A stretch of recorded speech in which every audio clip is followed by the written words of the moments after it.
one. I got it, Josh yelled as he raced across Dink's backyard. He leaped into the air, missed the volleyball, and fell into a heap. Dink laughed. You got it all right. Way to go, Natty, Ruth Rose cried. She gave her 4-year-old brother Nate a high five. You just scored us another point. Nate blushed and smiled shyly at his big sister. Josh got up and grinned. Okay, I'm through fooling around. From now on, Josh and Dink will rule. Just then they heard a beep. It's Ruby with the mail, Ruth Rose said. Josh dropped the volleyball. I wonder if you'll get another blue envelope, he said to Dink. I can't wait to read what Mother has to say today. Dink ran to the front yard just as Ruby waved from her truck and drove away. He opened the mailbox and reached in.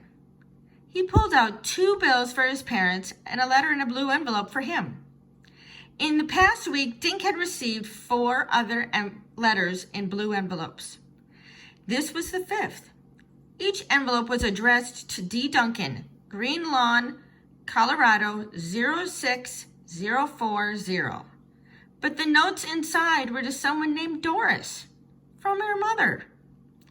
Dink returned to his backyard. He held the letter up. Another one, he said. Well, open it, Josh said.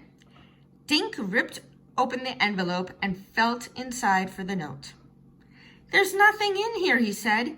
It's empty. Ruth Rose peered into the envelope. Why would Mother send an empty envelope? She asked.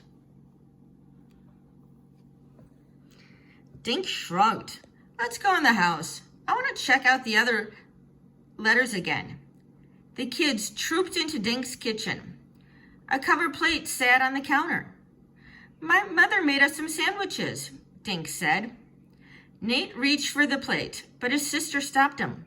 Look at those hands. Let's wash up at the sink, Nate. Dink pulled the other 4 envelopes from the drawer and laid them on the table side by side.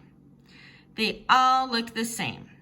Can I get some juice? Josh opened the fridge before Dink could answer.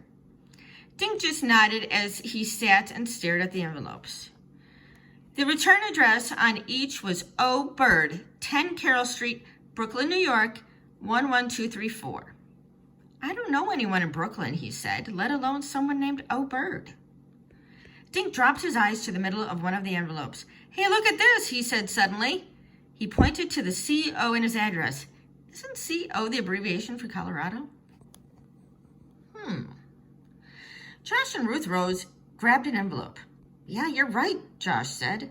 Connecticut is CT, not CO. Dink looked at his friends. The zip code is right, but the state is wrong.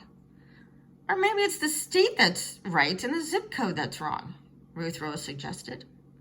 What do you mean? Josh asked. Maybe the letters were supposed to go to some D. Duncan in Green Lawn, Colorado, Ruth Rose said. Whoever O. Bird is just wrote down the wrong zip code. I know how to find out, Dink said. He walked over to the phone and dialed information. He asked the long-distance operator for O. Bird's number. There isn't, he said. Okay, thanks anyway. Dink hung up. There's no O. Bird listed in Brooklyn. Well, Josh said as he grabbed a sandwich, you're the only D. Duncan in Green Lawn. In Green Lawn, Connecticut, Dink said. Josh sighed. Anyway, let's eat. They wolfed down the peanut butter and grape jam sandwiches. Read the notes again, Ruth Rose said in a few minutes. Maybe there's a clue about what they really meant for. Dink opened the envelopes, pulled out the 4 notes, and laid them side by side. Okay, here they are, and I wrote them down so I could read them better. They say, Dear Doris, I saw Jenny last week. She looks so pretty and sends her love. I broke my glasses, but I'm having them fixed. See you soon. Mother. That's that one. Here's the bottom one.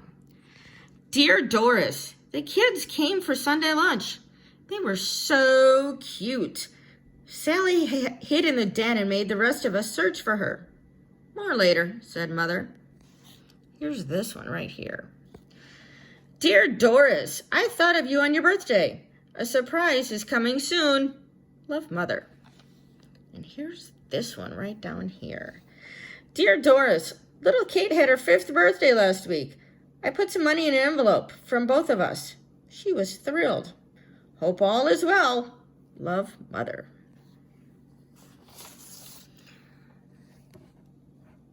Dink opened the envelopes and pulled out the 4 notes and laid them side by side. Josh picked up the 5th envelope, turned it upside down, and shook it. Maybe someone stole the last letter, he whispered. He made mysterious eyes at Dink. We know what mysterious means, don't we? Maybe spies are watching your mail, he said in a creepy voice. Maybe they're alien kidnappers from Neptune, and... Just then, the phone rang. Haunt. Dun, dun, dun. All right, that's the end of chapter 1, guys. Stay tuned for chapter 2. Until we meet again.